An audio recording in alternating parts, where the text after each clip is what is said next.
자, 이제 여러분과 저는 제4강에서 다시 만났습니다. 4강의 주제는 오형식 이론의 비밀입니다. 여러분, 비록 제가 수업하는 모든 내용들의 주제는 어떤 그 문법적인 그 주제를 담고는 있습니다. 하지만 제가 분명히 말씀드릴 수 있는 것은요, 이것은 문법이 아니라는 겁니다. 100% 독해를 하기 위한 독해 이론이고요. 그리고 과거에 여러분들이 공부하셨던 그러한 많은 이론과는 상당히 색다른 그러한 경험이 될 것입니다. 어쨌거나 저하고 하시는 이런 이론들이 바탕이 돼서 그것이 독해에 어떻게 적용이 되고 어떻게 독해에서 처리해야 되는지를 이제 계속 살펴나갈 텐데요. 오늘은 그 4강 오형식 이론의 비밀을 가지고 한번 다뤄보도록 하겠습니다. 자, 여러분, 오형식 하면은 이건 진짜 완전히 촌스러운 얘기죠. 정말로 원시적인 얘기고 말 그대로 너무 문법적인 냄새가 농후할 수밖에 없다라는 생각이 드실 겁니다.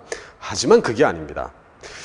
제가요, 오늘은 1형식서부터 5형식까지, 즉 문장의 5가지 형식 중에서 1형식서부터 4형식까지는 손을 댈 것이 아닙니다. 바로 5번째인 5형식만을 가지고 제가 집중적으로 조명을 할 텐데요. 그 이유는 뭐냐면 정말로 5형식, 즉 5번째인 그 5형식은요, 영어의 철학이라고 할 수 있을 정도로 영어의 많은 것을 보여주는 부분이 되고요. 독해에서 대단히 중요한 비중을 차지합니다. 그리고 제가 오늘 이 타이틀을 5형식 이론의 비밀이라는 좀 아주 상당히 야리꾸리한 그러한 타이틀을 달았는데요. 제가 감히 비밀이라고 이렇게 말을 할 수 있는 이유가 뭐냐면 사실 우리가 과거에 배웠던 5형식은 정말로 쓸모없는, 아무 필요 없는 그런 5형식이었다는 겁니다. 그래서 여러분들이 5형식에 대해서는 어떻게 보면 괜히 문법적인 것만 생각을 하지요. 이것이 정말 중요한 독해 이론이라는 것을 모르시는 것 같아요. 그래서 오늘 저는 여러분들한테 정말로 제대로 된 5형식을 보여드릴 겁니다. 그리고 이것이 독해에 정말로 많이 적용된다는 걸 보여드릴 겁니다. 영어의 또 다른 매력을 여러분은 확인하실 겁니다. 자, 가겠습니다. 자, 여러분, 5형식 이론의 비밀. 제가 왜 비밀이라는 말을 썼냐면요, 과거에 여러분들이 배워오셨던 이론과는 전혀 다른, 그러나 정말로 제대로 된 5형식 이론이 이제 소개가 될 텐데요. 1형식서부터 4형식까지는 제가 손을 대지 않겠다고 얘기를 했습니다. 5번째인 5형식만을 얘기할 텐데 그 전에 과거에 우리가 어떻게 공부를 했는지 한번 생각해 볼 필요가 있어요. 이거는 여러분 그냥 듣기만 하십시오. 과거에 우리는 이런 얘기를 한 적이 있었지요. 뭐 1형식이다. 1형식이라고 하는 건 주어 동사만으로 문장이 되는 걸 의미하지요. 이때 동사가 목적어가 없으니까 자동사라고 얘기하고요. 그리고 보어가 없으니까 완전이라는 말을 붙여서 완전자동사다. 이런 말 하지요. 그 다음 예를 들어서 5형식, 5번째인 5형식은 주어, 동사, 목적어, 목적, 보어로 이루어진 문장 구조다. 목적어가 있으니까 이때 동사를 우리는 타동사라고 하고 보어가 있으니까 불완전이라는 말을 붙여서 5형식 동사를 불완전 타동사다. 이런 말을 하지요. 또 어떤 경우에는 목적어와 목적 보어가 이퀄이 성립한다. 아주 이런 것도 하고요. 과거에 여러분들이 1형식이 완전 자동사인지 아니면 5형식이 불완전 타동사인지 완전 불완전 자동사 타동사 이런 말 가지고 암기를 하려고 애쓰셨던 적이 있을 거예요. 그리고 또 그것이 혼동이 돼서 상당히 고생했던 경험들이 있으실 겁니다. 그런 영어, 제가 사실 이게 말을 거칠게 해서는 안 되는데 저는 사실 이런 표현들을 이렇게 쓰고 싶어요. 이런 거지 같은 영어는 해서는 안 된다는 얘기죠. 사실 완전이니 불완전이니 자동사니 타동사니 이것을 모른다 하더라도 우리가 영어를 잘하는 데는 아무 문제가 없거든요. 그래서요, 저는 이러한 영어를 오늘 보여드리려는 게 아니라 정말 제대로 된 정통 이론에 근거해서 영어의 5형식을 새롭게 해석을 할 겁니다. 그래서 제가 감히 비밀이라는 말을 썼다고 보시면 되겠습니다. 자, 그러면 너무 서두가 길었습니다. 5형식, 5번째인 5형식만을 집중 조명하면 되는데요. 그 전에 이 5형식은 뭘 뜻하는지를 우리가 좀 생각해 볼 필요가 있어요. 5형식이 뭡니까? 라고 물어보면 이렇게 생긴 건 1형식, 저렇게 생긴 건 3형식, 이렇게 생긴 건 또 5형식. 각각의 문장의 구조, 즉 문장의 생김새에 따라 붙여진 이름, 이렇게 얘기합니다. 물론 맞는 얘기예요. 하지만 그것보다 더 근본적인 것을 아셔야 됩니다. 여러분, 우리 우리 한글이 처음 만들어진 것을 생각해 볼 필요가 있어요. 우리 한글이 처음 만들어진 게 언제입니까? 15세기? 15세기죠. 누구에 의해서? 킹 세종에 의해서. 그 당시 만들어진 한글의 첫 모습은 훈민정음이라고 해서 훈민정음 그 첫 머리말이 아마 이렇게 시작되는 걸로 좀 기억하고 있어요. 나란 말씀이 둥기게 달아 문자와로 서로 삼았디 아니할세 어린 백성이 제 푸들 실어펴디 못할 놈이 하니라 내 이를 어여삐 어겨 새로 28자를 맹가노니 사람마다 수이 여겨 편안케 하고자 할 따름이니라. 알겠느냐? 뭔 개소리인지 잘 알아듣겠어요? 다시 얘기해서 무슨 얘기냐면 말이죠. 우리 한글의 첫 모습 훈민정음, 다시 얘기해서 옛날 말이죠. 그 15세기에 쓰였던 이 고어들이 지금 현대에 이르러서 다 쓰이고 있습니까? 아니지요. 어떤 말들은 존재해 오다가 중간에 소멸된 말도 있고요. 또 어떤 말들은 새로이 생겨난 말들도 있고요. 또 어떤 말들은 모양이 변해온 그런 말들도 있습니다. 그래서 현재의 우리 한글의 모습을 갖게 되지요. 이런 걸 우리는 뭐라고 얘기합니까? 언어는 세월의 흐름에 따라서 변한다, 안 변한다? 변하지요. 언어의 뭐라고 그래요? 역사성. 다시 얘기해서 언어의 가역성이라고 얘기를 합니다. 그래요. 바로 이 부분입니다.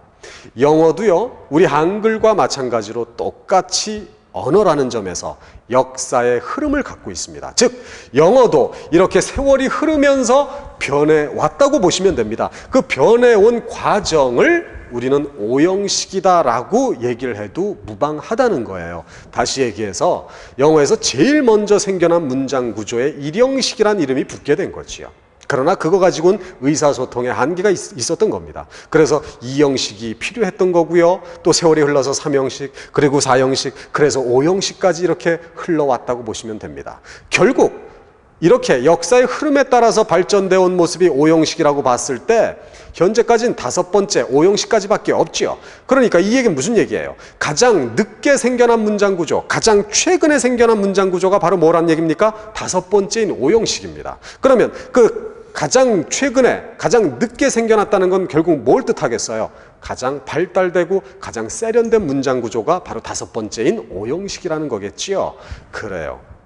그래서 바로 여러분들은 1형식서부터 4형식까지도 물론 공부하실 필요가 있겠지만은 5번째인 5형식에 대해서 집중적으로 조명을 해야 세련된 영어, 발달된 영어 구조를 이해할 수 있고 독해에 적용할 수 있다는 얘기입니다. 자, 그러면 그 5형식의 태동, 그 5형식의 생성 단계를 한번 짚어보도록 하겠습니다. 영작을 통해서 한번 살펴보겠습니다.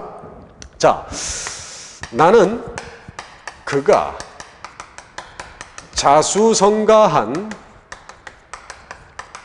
사람이라고 생각한다. 자, 얘를 한번 영어로 옮겨볼까요, 여러분? 자, 주어수로 뭡니까? 나는 생각한다지요. I think가 되겠지요. I think. 뭘 생각해요? think 다음 목적어가 와야 되는데 목적어에 해당되는 부분이 뭡니까? 그는 자수성가한 사람이다. 이게 목적어 부분이지요. 그런데 목적어 부분을 가만히 보면 어떻게 돼요? 그는 자수성가한 사람이다 라는 완전한 문장, 즉 이 속에서도 주어 동사가 나오겠지요. 그러면 하나의 주어 동사가 있는데 또 하나의 주어 동사가 나오니까 복문을 이끄는 접속사 대시 나오겠고요. 대절 속에 그는 자수성가한 사람이다. He is the self-made man. 이렇게 되겠죠. 자수성가한 사람, 스스로 만들어진 사람이란 뜻입니다. 자, 단문일까요? 복문일까요? 복문이죠. 주어 동사가 2개씩 있습니다.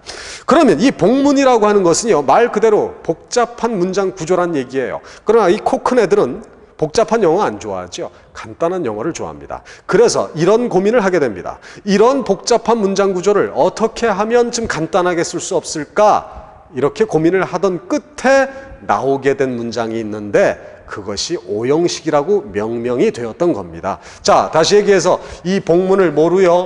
단문으로 한번 고쳐보자 이 얘기입니다. 자, 주절 I think 그대로 내려오고요. 단문이 되려니까 접속사 that 지워지겠지요. 잘 보세요. think 다음, 동사 다음이 무슨 자리입니까 지금? 동사 다음이 목적어 자리지요. 그래서 that은 지워지고 요 that절 속에 he가 어디로? 목적어 자리로 내려갑니다. 목적어 자리니까 목적격 힘이 됐지요. 그 전에요. 여러분 여기 좀 보십시다. 요 that절만 좀 한번 살펴보세요. that절만을 봤을 때는요.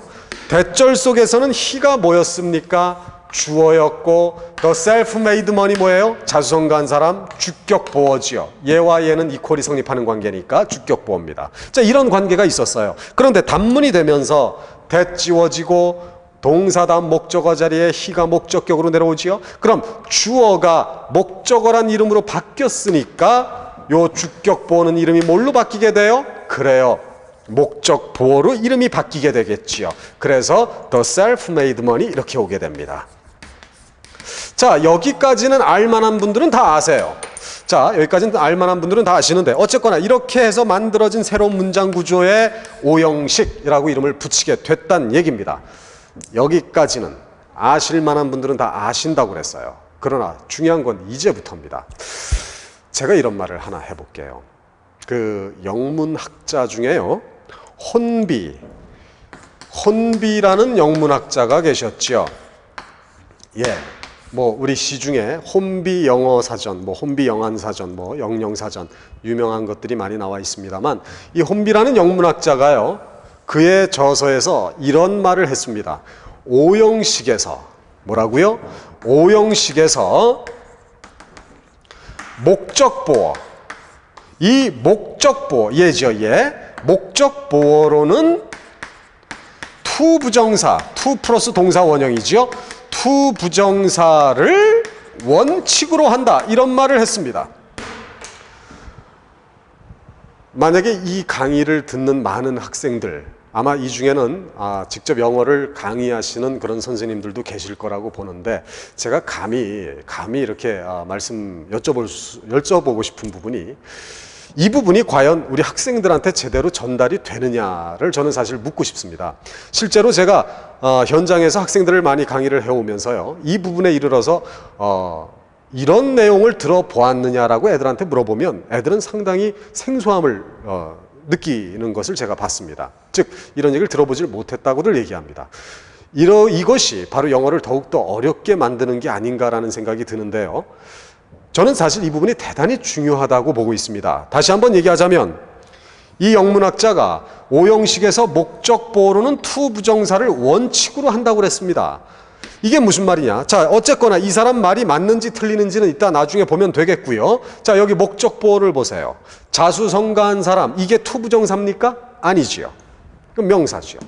그럼 이건 무슨 얘기입니까? 그래서 여기에 이 양반이 단서를 붙여요. 어떤 단서냐면 목적보어에 이처럼 명사도 올 수 있어요. 또는 형용사도 올 수 있어요. 또는 현재분사 ing도 올 수 있어요. 또는 과거분사 pp도 올 수 있어요. 이런 것들 다 올 수 있거든요. 이런 것 등이 올 때는, 즉 목적보에 이런 것 등이 쓰일 때는 그 앞에 이게 생략됐다. to be가 생략된 거다라는 말을 이 혼비라는 영문학자가 얘기를 했습니다. 그러면 여러분 여기 한번 다시 봅시다. 이게 명사니까요. 이 앞에 뭐가 생략됐다는 얘기예요? to be가 생략됐다는 얘기거든요. 그럼 이게 무슨 얘기인지 한번 다시 볼까요? 아까 이 복문을 단문으로 고치는 과정을 한번 다시 보세요. 주절 I think는 그대로 나왔죠. 단문이 되려니까 접속사 that 지워졌죠. think 다음 목적어 자리에 he가 목적격으로 내려갔죠. 그 다음 얘 있었죠. 비동사. 이 비동사가 사실은 to와 결합해서 이렇게 to be로 들어갔던 거였어요. 그런데 알아두세요. 영어에서 to be는요 언제든지 생략이 가능합니다. 그래서 얘를 생략하다 보니까 목적보어에 얘가 온 거지요. 사실 만약에 to be를 생략 안 하면 목적보어에 to be가 오게 돼요. 그래서 목적보어로는 to 부정사를 원칙으로 한다. 이 말 맞는 말입니다. 선생님, 그게 뭐가 그렇게 중요한 말입니까? 중요해요. 이따 아시게 됩니다. 그리고 선생님, 이거 너무 좀 납득이 잘 안 돼요. 목적보어로 to 부정사를 원칙으로 한다. 이거 아직도 잘 이해가 안 됩니다. 증명해 주세요. 증명해 드리죠. 이쪽으로 갑시다. 자, 여러분. 오형식에서 목적 보호는 투부정사만을 원칙으로 한다는 말이 있었습니다. 그걸 증명해 드릴 텐데 여기를 한번 보시겠습니다. 자, 나는 그녀가 그와 키스하는 것을 보았다. 예. 자, 여러분, 얘를 한번 영어로 한번 옮겨보세요. 주어 수로 뭡니까? 나는 보았다. I see의 과거 I saw가 되겠지요. 자, 뭘 보았어요? 목적어 부분에 뭐가 있어? 그녀가 그와 뽀뽀했다 라는 문장이 들어가 있습니다. 주어 동사 나오니까 복문을 이끄는 접속사 that, 대절 속에 she, 아하, 예, kissed him 이렇게 되겠지요.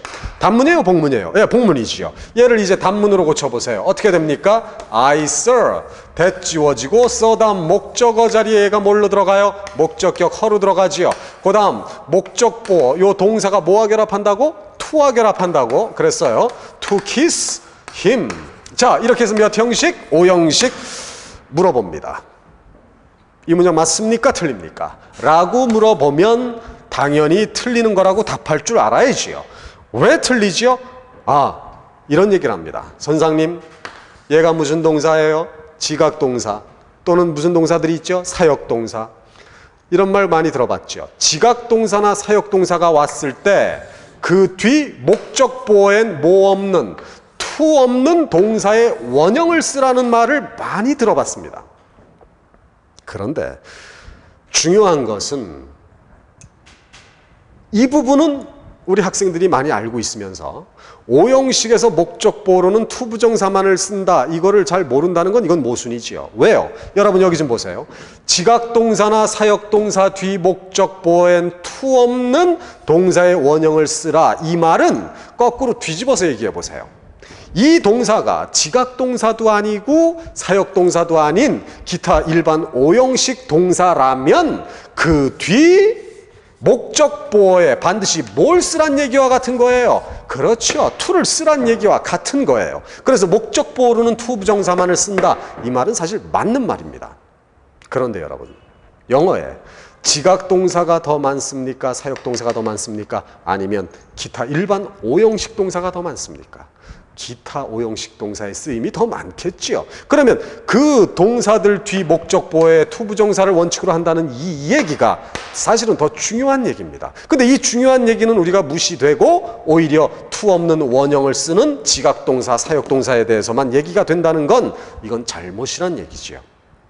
이해되시겠죠? 그래서 목적보호로는 투부정사만을 원칙으로 한다. 단 목적보호에 명사, 형용사 또는 분사 등도 올 수 있는데 그럴 땐 그 앞에 to be가 아주 예쁘장하게 있다가 사라진 것이다. 이거를 꼭 유념하시기 바랍니다. 한 가지 더 있습니다. 뭐냐면 얘 오형식에서 목적어 말이죠. 얘는 사실은 목적어가 아니에요. 이게 또 독해에서 꼭 비중 있게 다뤄줘야 될 부분인데 원래 이 목적어는 대절 속의 주어였습니다. 그래서 얘를 우리는 또 뭐라고 그래요? 의미상 주어로서 늘 주어로 해석해야 됩니다. 다시 얘기해서 이거 한번 보세요. 나는 목적어라고 해서 목적격 조사 을를 붙여볼래요? 나는 그녀를 그와 뽀뽀하는 걸 보았다. 어색하지요?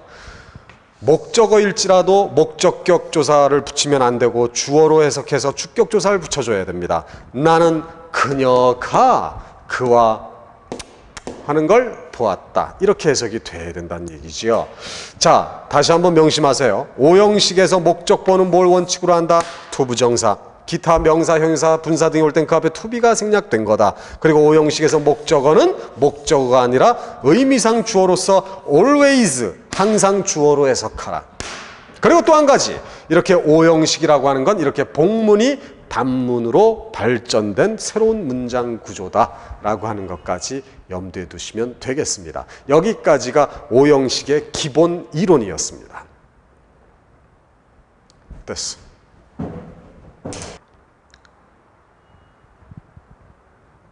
자, 지금 우리는 오형식, 즉 문장의 1형식서부터 5형식까지 중에서 5번째인 오형식에 대해서 집중적으로 살펴보고 있습니다. 자, 오형식, 5번째인 오형식은요, 문장의 구조가 복문에서 단문으로 발달된 문장 구조라고 했고요. 오형식에서 목적보호는 투부정사만을 원칙으로 한다. 꼭 명심하시고요. 그리고 기타, 명사, 형용사, 분사 등이 목적보에 왔을 때 그 앞에 to be가 생략된 것이다. 그리고 오형식에서 목적어는 목적어가 아니라 의미상 주어로서 늘 주어로 해석을 하라. 이것들이 핵심 사항들입니다. 자, 그럼 오형식에 대해서 계속 더 들여다볼 텐데요. 여기 영작 하나를 더 들여다보도록 하겠습니다. 나는 그가 하루 벌어 하루를 산다는 것을 알았다. 얘를 영어로 옮겨보세요.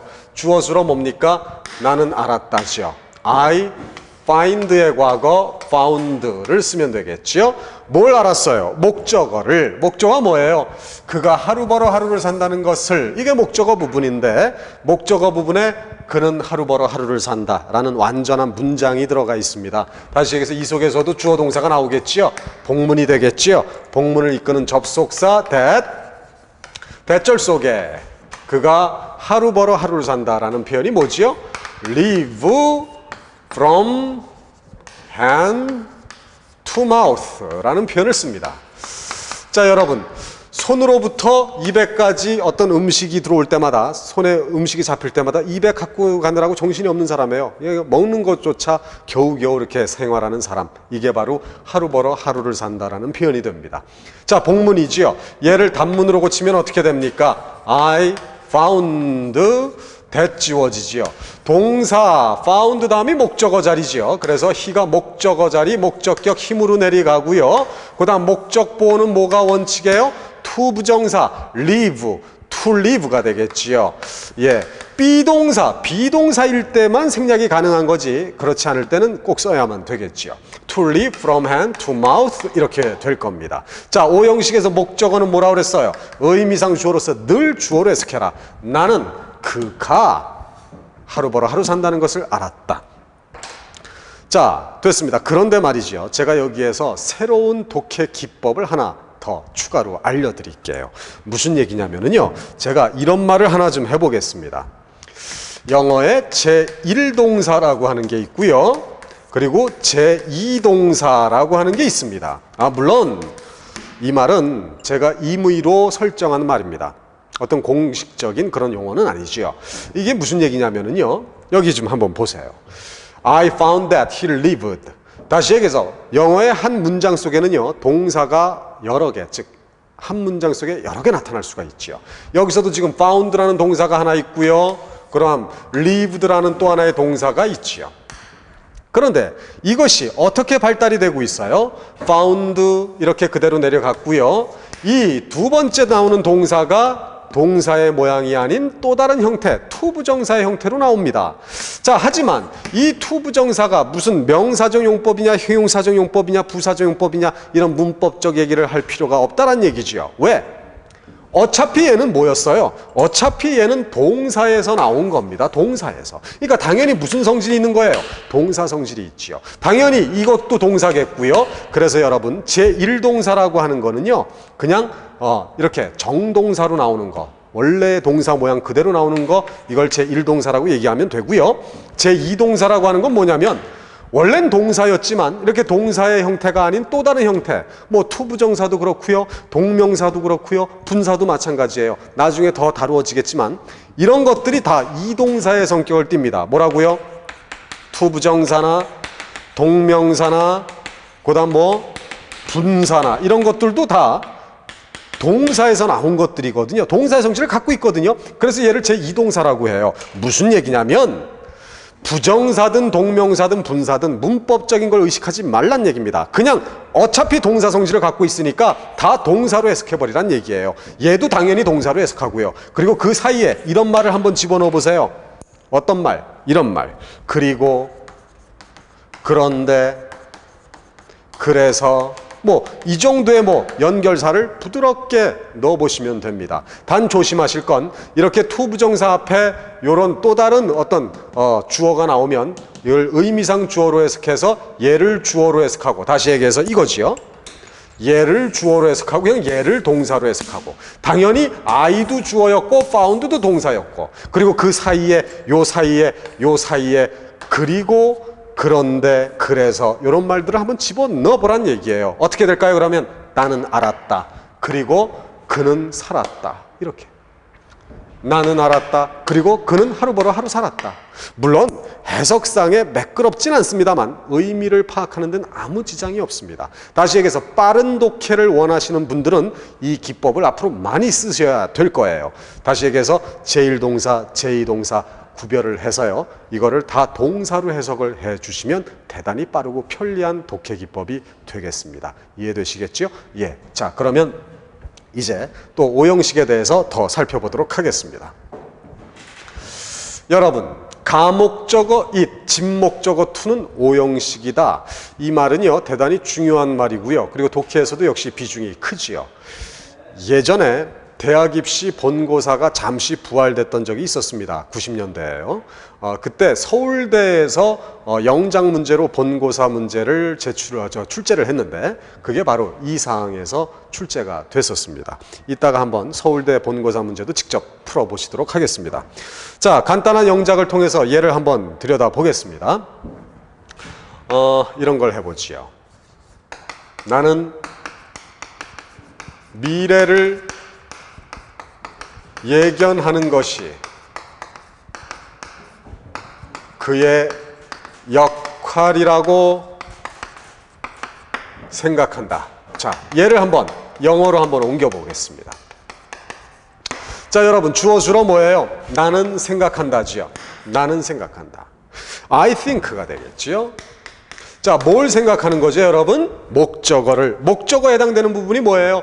미래를 예견하는 것이 그의 역할이라는 것을. 이게 목적어 부분입니다. 목적어 부분을 가만히 보세요. 미래를 예견하는 것은 그의 역할이다 라는 문장이 완전하게 들어가 있지요. 다시 얘기해서 이 속에서도 주어 동사가 나온다는 얘기겠지요. 복문이니까 복문을 이끄는 접속사 that을 써주고요. that절 속의 주어가 뭡니까? 미래를 예견하는 것은 그의 역할이다 해서 주어는 얘지요. 미래를 예견하는 것은 얘가 주어예요.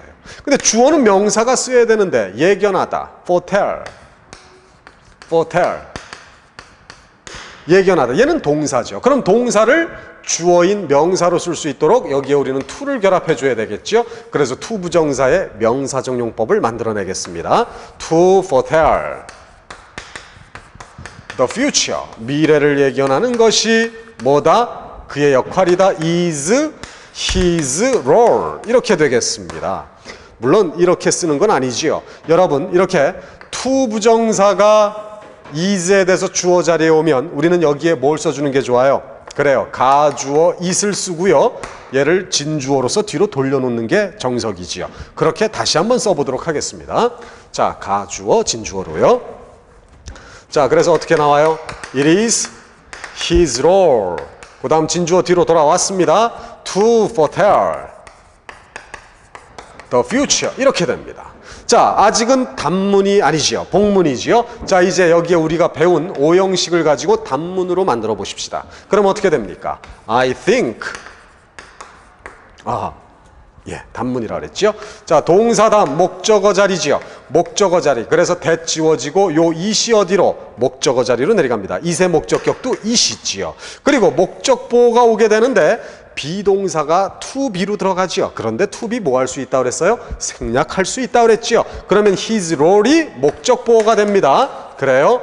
그 다음 나머지 그대로 따라오겠지요. to foretell the future, 이렇게 됩니다. 이렇게 해서 새로 생겨난 문장 구조 오형식이라고 이름을 붙이게 되는데, 여러분 여기 좀 보십시다. 이때 it이 어디에서 나왔어요? 가주어 it에서 나왔죠. 가주어에서 목적어 자리로 바뀌었으니까 얘를 우리는 뭐라고 얘기할 수 있어요? 가목적어라고 얘기하겠고, 그러면 진주어였던 to 부정사는 여기서 이름이 뭘로 바뀌어요? 진목적어, 이렇게 이름이 바뀌겠지요. 그래서 가목, 진목이 이끄는 것은 몇 형식? 오형식이다 라는 말이 나오게 되는 겁니다. 이해되시겠죠? 자, 다시 한번 여기에서 우리가 해석상에 주의할 부분이 있어요. 가목적어, 어쨌든 목적어는 의미상 주어예요. 오형식에서. 그러니까 얘를 주어로 해석해야 되는데 얘가 가짜거든요. 그러니까 진짜인 얘를 의미상 주어로 해석을 해줘야 되겠지요. 그래서 나는 생각한다. 무엇이? 미래를 예견하는 것이, 이렇게 주어로 해석해야 됩니다. 미래를 예견하는 것이 his role, 그의 역할이라고 생각한다. 이렇게 해서 가목, 진목의 영작 방법과 해석 방법을 동시에 잡으시기 바라겠습니다. 자, 우리는 목적어에 가목적어 it이 등장되고요. 그 뒤에 진목적어 to가 나타나게 되면 오형식 이론이라는 것을 가지고 접근을 해 보았습니다. 자, 이것이 바로 94년도 대학 입시가 잠시 그 본고사가 부활이 되었던 적이 있었는데요. 그때 서울대학교에서 이걸 가지고 영작 문제 하나에 5점짜리 배점을 주고서 이제 출제를 한 적이 있습니다. 한번 생각해 볼 필요가 있겠지요. 서울대 대학 입시에서 그 많은 문제들 중에서 구태여 이 문제를 가지고 영작 문제로 냈다는 것이 그 의미가 무엇일까? 그것은 바로 오형식의 중요성을, 오형식의 의미를 우리 수험생들이 이해하고 있는가를 테스팅하기 위해서라는 걸 저는 생각을 합니다. 그 정도로 오형식이라고 하는 것은 영어의 가장 기본이자 그리고 중심이 되는 그런 이론이고 또 독해 부분이라는 것을 우리가 알아야 되겠죠. 자, 그럼 같이 한번 보겠습니다. 서울대 본고사 문제를 그대로 제가 실어놨는데요. 나는 이른바 고전작품을 읽는 것이 어렵다는 것을 알았다. 상당히 어려울 것 같지요. 그런데 서울대에서 대단히 친절을 베풀었어요. 뭐냐면 수험생들이 모를 만한 단어들 2개를 이렇게 옆에다 주어줬습니다. 이른바 소위 뭐지요? so called라는 말이 있지요. 그죠? 그 다음 고전작품들, 고전작품. 여러분, 우리 고전음악을 뭐라고 그래요? 클래식 음악, 클래식 뮤직 뭐 이런 말 하지요.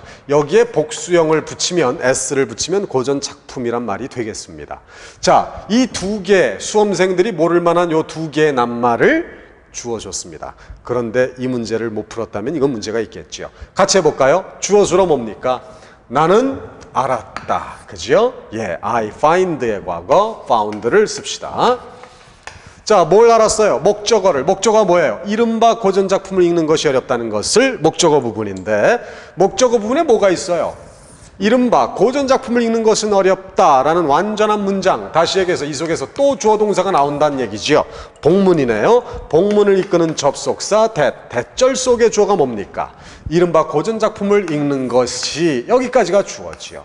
읽는 것이, 이게 주어인데 주어는 명사가 쓰여야지요. 그런데 읽다 read 동사니까 명사로 바꿔주기 위해서 to read 뭘 읽어요? to read so-called classics. 이것이 어떻다? was difficult죠. 그런데 여러분 어때요? to read가 was에 대해서 주어 자리에 오니까 우리는 여기에 가주어 it을 내세우고 진주어는 뒤로 돌립니다. It was difficult. 그 다음 진주어 뒤로 돌아와서 to read so-called classics. 이렇게 되겠지요. 자, 이것도 아주 훌륭한 답이 됩니다. 그런데 이게 5점짜리였거든요. 한 문제가. 이렇게 답을 써낸 친구들은 3점밖에 못 받았어요. 즉 감점이 됐다는 얘기죠. 왜 그럴까요? 이거보다 더 좋은 단문, 왜? 이거는 복문이지요. 이거보다 더 좋은 단문에 5점 만점을 줘야 되기 때문에 이렇게 쓴 사람들은 3점을 받을 수밖에 없었습니다. 자, 그럼 얘를 단문으로 고치면 어떻게 돼요? I found 대지워지죠. found 동사 다음이 목적어 자리니까 it이 목적어 자리, 목적격도 it이지요. was가 뭐와 결합해요? to와 결합해서 to be 목적보로 들어가는데 to be 생략할 수 있지요. 그럼 difficult가 목적보가 되겠습니다. 그죠?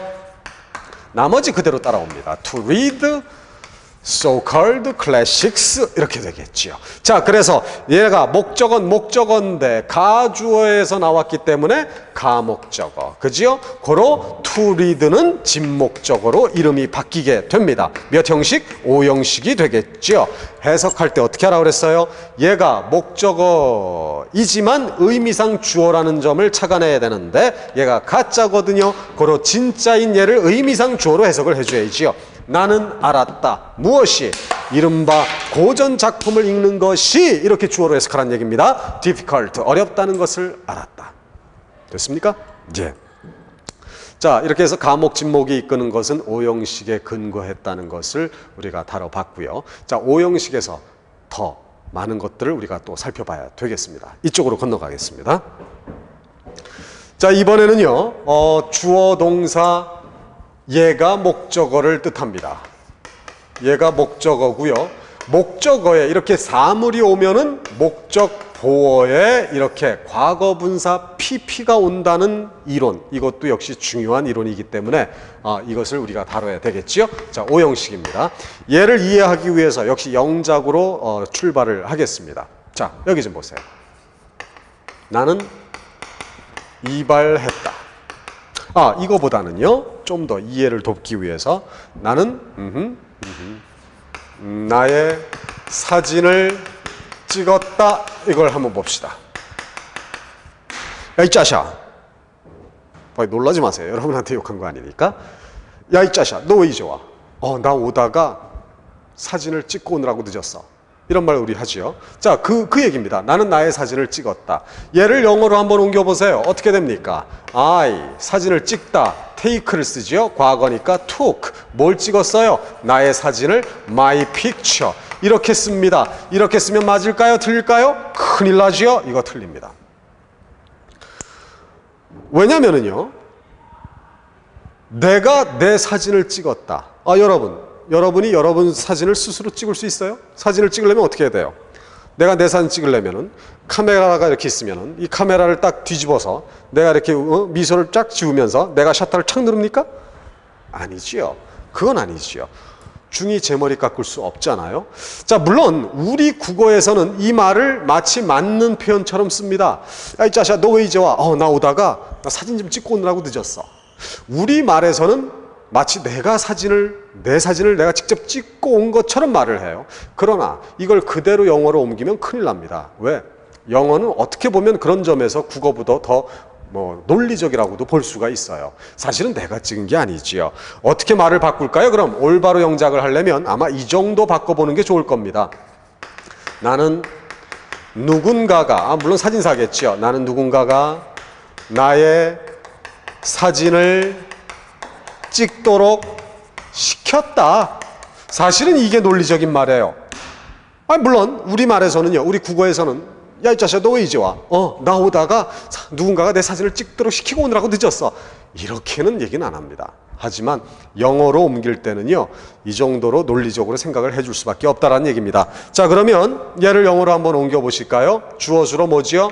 나는 시켰다. 시키다. 사역동사 have를 쓰면 되겠죠. 과거니까 had. 뭘 시켰어요? 목적어를. 목적어 부분에 뭐가 있어요? 누군가가 나의 사진을 찍는 것을, 이게 목적어 부분인데 누군가가 나의 사진을 찍다라는 완전한 문장이 들어가 있습니다. 이 속에서도 주어 동사 나오겠지요. 복문이네요. 선생님, 복문 읽기는 that을 쓰면 되겠네요. 큰일 나요. 왜지요? have는 that을 쓸 수가 없어요. that절을 못 취해요. 그럼 선생님 이거 어떻게 해요? 뭘 걱정해요? 이제 직접 오형식으로 쓰면 되지요. 대절 속에서 여러분, 대절 속에서 뭐가 주어예요? 얘가 주어였고 찍다, 얘가 동사였지요. 그죠? 보세요. 아직도 생각이 안 나요? 자, 저쪽 한번 다시 한번 가볼래요? 여러분, 대절 속에서 주어, 동사 나오지요. 그 주어가 그냥 목적어 자리로 들어가고 그 동사가 to와 결합해서 to be로 들어갔던 거였잖아요. 여기서 to be가 물론 생략은 됐지만 그거예요. 자, 이쪽으로 다시 가요. 자, 여러분 여기 봐요. 요 주어, 요 동사가 보이죠. 그러면 had라는 동사 다음 목적어 자리에 그냥 바로 얘를 목적으로 처리해 버리세요. 누군가가 someone의 목적격도 someone이지요. 그래요? 그 다음 이제 찍다, take라는 동사에다가 뭘 결합해서 to를 결합해서 목적보호 처리하면 되죠. to take. 그러나 아시죠? 얘가 무슨 동사예요? 사역동사. 사역동사 뒤 목적보호엔 뭐라고? to 없는 원형 쓴다는 거 아시잖아요. 그러니까 여기서는 to를 뺀 take를 쓰면 되지요. take my picture. 이렇게 해서 오형식을 얻어내면 됩니다. 그러니까 나는 나의 사진을 찍었다는요, I took my picture가 아니라 I had someone take my picture. 이게 맞는 표현이란 얘기예요. 그런데요, 제가 여기에서 한 단계 더 발전을 시키려고 그래요. 무슨 얘기냐면, 자, 여기 좀 같이 보십시다. 자, 이렇게 해서 어쨌든 오형식 문장을 얻어내긴 냈는데요. 제가 뭐라 그랬어요? 오형식에서 목적은 뭐라고? 의미상 주어라고 그랬죠. 늘 주어로 해석하라고 그랬죠. 얘가 사실은 동사에서 나온 거죠. 그리고 my picture가 사실은 또 하나의 목적어였죠. 자, 여러분 여기를 보세요. 여기를 딱 끊어보세요. had 다음을 딱 끊어봐요. 그리고 I had는 없다고 보고 이번엔 오른쪽만 보세요. 오른쪽만 봤을 때 의미상 주어가 성립했지요. 동사 성립하죠. 또 하나의 목적어 성립하지요. 그러면 이 오른쪽을 이번엔 수동태로 한번 고쳐보세요. 그러면 목적어가 어디로 들어갑니까? 목적어가 주어 자리로 들어가지요. My picture. 그래요? 그 다음 수동태에서는 요 동사가 be, pp로 들어가지요. be, pp, taken 이렇게 되겠지요. 그 다음 주어였던 건 someone은 by someone. 행위자가 이렇게 표시되는데 이런 거는 우리가 생략할 수가 있죠. 막연한 행위자는 생략할 수가 있죠. by someone 생략합니다. 여기에다가 원래 있었던 I had를 다시 결합해봐요. 그러면 I had 다음에 목적어 자리에 이번엔 뭐가 옵니까? 사물이 오지요. 그럼 목적보호에 to 부정사가 와야 되는데 왜 to가 없어요? 사역동사드니까 to는 뺀 거지요. 설사 to가 있었다 하더라도 to, be는 생략할 수 있지요. 그러니까 to가 없는 be도 그냥 생략해버리면 돼요. 그러면 뭐가 목적보호가 돼버려요? taken이 목적보호가 되는 또 다른 오형식을 얻어낼 수가 있어요. 끝났습니다. 자, 내가 아까 여기 제목에 뭐라 그랬어? 주어, 동사, 목적어 자리에 뭐가 오면, 목적어 자리에 이렇게 사물이 오면 목적보호에 뭐가 온다? PP, 과거분사가 온다. 보세요. 목적어 자리에 사물이 왔지요. 내 사진의 입장에서는 찍는 거예요? 찍혀지는 거예요? 찍혀지는 거니까 목적보호에 이렇게 PP가 오지 않습니까? 바로 나는 내 사진을 찍었다. 이거에 대한 가장 좋은 영작은 물론 맨 밑에 것도 가능하지만 이거보다 더 세련된 표현이 이겁니다. I had my picture taken. 여러분, 이것도 역시 오형식 이론에 근거한 건데 우리가 이 사실만 알아두면은요, 즉 목적어에 이렇게 사물이 와서 목적보에 PP, 과거분사가 온다는 것만 알고 있으면 정말로 많은 영어들이 해결이 될 수가 있습니다. 한번 더 연습을 해볼까요? 자, 영작 한번 더 몇 개 해보겠습니다. 자, 보십시다. 나 이발했어. 아, 내가 내 머리 잘랐을까요? 아니지요. 뭐예요? 물론 나는 이발했다. I cut my hair. 이러면 큰일 납니다. 이건 내가 내 머리를 잘라버린 것이 되기 때문에 중이 제 머리 못 깎잖아요. 이건 안 되죠. 그럼 이것도 뭐예요? 야, 나 오늘 이발했어. 나 파마했어. 이쁘지? 이럴 때 사실은 내가 한 게 아니라 나는 누군가가 내 머리를 깎도록 시켰다죠. 이것도 물론 someone을 등장시킬 수 있어요. 그러나 그거 너무 복잡하고 거추장스럽고 세련되지 못한 거예요. 그럼 어떻게 하면 돼요? 나는 시켰다. 누군가가 내 머리를 자르도록 시켰다. 여기까지는 좋습니다. 그 다음에 목적어 자리에 뭘 갖다 놓을까요? 그냥 사물 내 머리를 갖다 놔요. my hair 갖다 놓으면 목적보호에 뭐가 와요? PP가 온다 그랬죠. 머리의 입장에선 자르는 게 아니라 잘리어지는 거니까 뭐가요? 컷의 PP, 컷이 나오겠죠. 여러분, 컷 얘는 PP입니다. 오형식이 나오죠. 자, 나는 내 차를 세차시켰다. 내가 한 게 아니라 시킨 거예요. I had. 목적어 자리에 내 차를 갖다 놓으세요. my car를 갖다 놓으세요. 그럼 차의 입장에선 뭐야? 세차되어지는 거죠. 그래서 wash의 PP, wash it. 이렇게 되는 겁니다. 나는 누군가가 내 뒤에서 내 이름을 부르는 걸 들었다. 내 뒤에서 복잡하니까 빼버려. 나는 누군가가 내 이름을 부르는 것을 들었다. 자, I 들었다. hear의 과거 heard가 되겠지요. 자, 누군가가 someone 같은 거 다 빼놓고요. 그냥 목적어 자리에 내 이름, 사물 갖다 놔요. my name. 그러면 내 이름의 입장에선 불리어지는 거야, 부르는 거야? 그렇죠. 불리어지는 거니까 call의 PP, called 얼마든지 나옵니다. 바로 이런 것들이 오형식을 사용한 이론이라는 것을 다시 한번 유념하시고요. 여기에 대해서 더욱더 많은 연습과 복습을 부탁을 드리겠습니다. 자, 우리는 지금 문장의 5가지 형식, 1형식서부터 5형식까지 중에서 5번째인 5형식만을 집중적으로 지금 조명하고 있습니다. 제일 먼저 5형식의 기본 논리를 다시 한번 우리가 살펴봤죠. 5형식은 원래 복문이 단문으로 발전된 그런 새로운 문장 구조고요. 5형식에서 목적 보어는 원래 투부정사가 원칙이다. 그리고 기타 명사, 형용사, 분사 등이 그 목적 보어 자리에 오면 그 앞에 사실은 to be가 생략된 것이다. 그리고 5형식에서 목적어는 사실은 목적어가 아니라 원래 주어였기 때문에 의미상 주어로서 늘 주어로 해석하라. 이게 기본 이론이었고요. 두 번째로 이제 가목적어, 진목적어, 그것도 오형식 이론에 근거한 것이고, 또 목적어 자리에 사물이 오면 목적보어의 과거 분사가 쓰인다는 그런 오형식까지 살펴봤습니다. 이번에는요, 오형식 중에서 가장 핵심 부분이라고도 볼 수 있겠고요. 어떻게 보면 조금 어렵게도 느껴질 수 있는 부분인데 대단히 중요한 독해 이론입니다. 그래서 집중해서 봐주시기 바랍니다.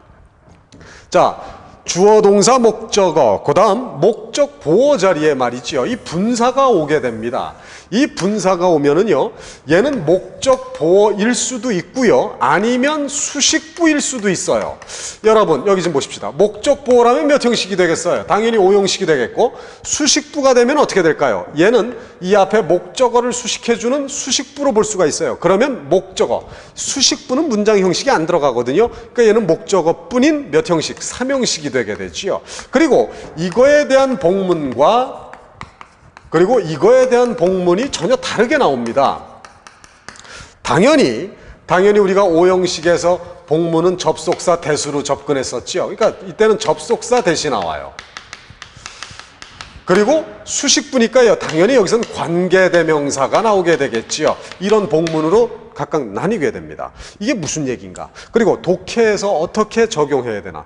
이렇게 적용해야 되나? 아니면 이렇게 봐야 되나? 아니고 그리고 또 복문으로 바꿀 땐 이렇게 써줘야 되나? 이렇게 써줘야 되나를 우리가 좀 살펴볼 필요가 있다라는 얘기입니다. 자, 여기 좀 보십시다. I was surprised to see a pine tree. pine tree 소나무지요. growing such a place.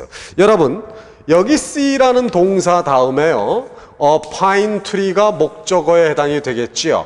그 다음에 여기 growing이 잡힙니다. growing. 얘를 다시 얘기해서 동사, 목적어, 분사지요. 현재 분사가 나와 있습니다. 이 분사를 우리는 여기에서 목적 보어로 봐야 되느냐, 아니면 얘를 수식하는 수식부로 봐야 되느냐, 이거에 따라서 다 달라진다는 얘기입니다. 일단은 목적 보어로 볼까요? 그러면 얘가 뭐가 돼요? 오형식이니까 의미상 주어가 됐지요. 주어로 해석해봐요. 나는 놀랬다. 뭘 보고 놀랬어요? 뭘 봤어요? 소나무 한 그루가, 이렇게 주어로 해석했지요. 소나무 한 그루가 growing such a place, 그러한 장소에서 자라고 있는 걸 보고 놀랬다. 말 되지요. 그럼 얘는 뭐로 볼 수 있어요? 얘는 오형식, 목적 보어인 오형식으로 볼 수 있다는 얘기입니다. 이번엔 말이에요, 이 growing을 목적 보어로 보지 말고요, 이 부분을 소나무를 수식하는 수식부로 한번 해석해봐요. 나는 보고 놀랬다. 뭘 보고 놀랬어요? 소나무 한 그루를 목적어니까 나는 소나무 한 그루를 보고 놀랬다. 어떤 소나무? 수식부한 소나무. 그러한 장소에서 자라고 있는 소나무를 보고 놀랬다. 얘도 말 되지요. 아, 그러네요. 그러니까 얘는 뭐로 봐도 되고, 오형식 목적보로 봐도 되고, 이 growing을 말이지요. 아니면 얘는 뭐로 봐도 돼요? 수식부로 봐도 된다는 결론입니다. 그래요. 물론 말이죠, 제가 아까 이런 얘기를 했어요. 제1동사, 제2동사 이렇게도 해석해도 돼요. 자, 얘를 몇 동사? 제1동사. 얘를 몇 동사? 제2동사. 왜지요? 분사도 부정사, 동명사와 마찬가지로 동사에서 발전된 거거든요. 그러니까 동사 성질이 있어요. 그러면 얘를 이동사로 해석하면 얘가 의미상 주어가 되겠죠. 그리고 요 사이에 어떻게? 그리고, 그런데, 그래서 뭐 이런 정도를 집어넣어 봅시다. 자, 그럼 해석해봐요. 나는 보고 놀랬다. 그리고 소나무 한 그루가 그런 장소에서 자라고 있었다. 물론 해석상의 매끄러운 해석은 되진 않겠지만 의미를 파악하는 데는 아무 지장이 없거든요. 그래서 그냥 이거 머리 복잡해요. 얘가 목적 보어냐 아니면 수식부냐 따지기 복잡하면 이렇게 해석해버리세요. 그냥 1동사, 2동사. 단 그 앞에 2동사 앞에 얘는 의미상 주어겠지요. 왜? 동사 성질이 있다는 얘기는 이 동사에 대한 행위자, 주어가 있어야 되니까 소나무를 의미상 주어로 해석하면 되는 거지요. 나는 보고 놀랬다. 그리고 소나무 한 그루가 그런 장소에서 자라고 있었다. 이렇게 처리해도 된다는 얘기입니다. 어쨌거나 지금의 포인트는 그게 아니지요. 지금의 포인트는, 자, 다시 정리합니다. 나는 보고 놀랬다. 소나무 한 그루가 그러한 장소에서 자라고 있는 걸 보고 놀랬다. 얘를 의미상 주어로 처리하고 얘를 목적 보어로 처리해도 말이 되고요. 아니면 얘를 수식부로 처리해서 나는 소나무 한 그루를 보고 놀랬다. 어떤 소나무? 그러한 장소에서 자라고 있는 소나무를 보고 놀랬다. 이래도 말이 됩니다. 즉 오형식으로 바라보느냐 아니면 이렇게 수식부 삼형식으로 바라보느냐 둘 다 가능해진다란 얘기겠습니다. 자, 그러면 여러분 이쪽으로 한번 더 건너와 볼까요? He wanted a basket of flowers sent to his wife in the flower shop. 이것도 같은 맥락으로 한번 접근해 봅시다. 자, wanted라는 동사가 있고요. 한 바구니의 꽃이라는 목적어가 등장이 되지요. 그 다음에 sent라는 send의 pp 과거 분사가 오네요. 그러면 얘를 뭐로도 볼 수 있겠고 목적 보어로도 볼 수 있겠고 아니면 수식부로도 볼 수 있는 두 가지 관점으로 보겠죠. 얘가 목적 보어라면은 얘는 뭐가 돼요? 의미상 주어가 돼서 오형식이 성립이 되겠죠. 자, 한번 해석해 보세요. 그는 원했다. 한 바구니의 꽃이 주어로 해석했습니다. 한 바구니의 꽃이 자기의 아내에게 보내어지는 것을 원했다. 어디에서? 꽃가게에서. 무슨 얘기겠어요? 아, 꽃가게에 들어가서 이 꽃 우리 와이프한테 좀 보내주세요. 배달해 주세요. 이렇게 시킨 거겠죠. 다시 봐요. 그는 원했다. 한 바구니의 꽃이 자기 아내에게 보내어지기를 원했다. 어디에서? 꽃가게에서. 말 되죠. 그래요. 얘는 그러니까 가능하네요. 그러면 이번엔 수식부로 볼까요? 어떻게? 얘를 수식하는 수식부로 보세요. 얘를 수식하는 수식부로 보세요. 자, 그럼 말이 되나 보세요. 그는 한 바구니의 꽃을 원했다. 어떤 꽃? 수식부한 꽃. 아내에게 보내어진 한 바구니의 꽃을 그는 원했다. 이건 말이 되나요? 안 되죠. 아니 그럼 아내에게 보내어진 한 바구니의 꽃을 원했다. 그럼 꽃은 이미 아내에게 갔다는 얘기인데 그 꽃을 왜 꽃가게에서 원합니까? 이건 말이 안 돼요. 그러니까 우리가 목적 보어, 즉 다시 얘기해서 목적어 다음에 이렇게 현재 분사든 과거 분사든 분사가 오면은요, 그것이 목적 보어로 봐줘야 타당한가, 아니면 수식부로 봐줘야 타당한가, 아니면 둘 다로 봐줘도 관계없는가, 이런 것들을 우리가 처음에 연습을 할 때는 좀 심사숙고해서 훈련할 필요가 있다는 얘기입니다. 물론 이것이 어느 정도 연습이 되면은요, 이런 걸 따지지 않고서도 그냥 직감적으로 목적 보어인지 아니면 수식부인지 잡히거든요. 거기까지는 여러분들의 어떤 연습이 더 필요할 거예요. 자, 이렇게 해서 우리는 오형식에 대한 기본적인 이론서부터 응용되는 것까지 오형식의 이론을 다 살펴보았습니다. 과거에 여러분이 보셨던 오형식과 어떠한 차이점이 있었는지 여러분께서 어떤 느낌이 있으셨으면 참 좋겠습니다. 그리고 그런 느낌이 있으셨다면 다시 한번 정리해서 복습해 두시고요. 너무너무 중요한 이론이니까 완전히 자기 것이 되도록 복습을 잘 해주시기 바랍니다. 다음 시간엔 이 오형식에 근거한 독해 지문들을 가지고 독해 적용을 훈련을 해보도록 하겠습니다. 대단히 수고 많으셨습니다.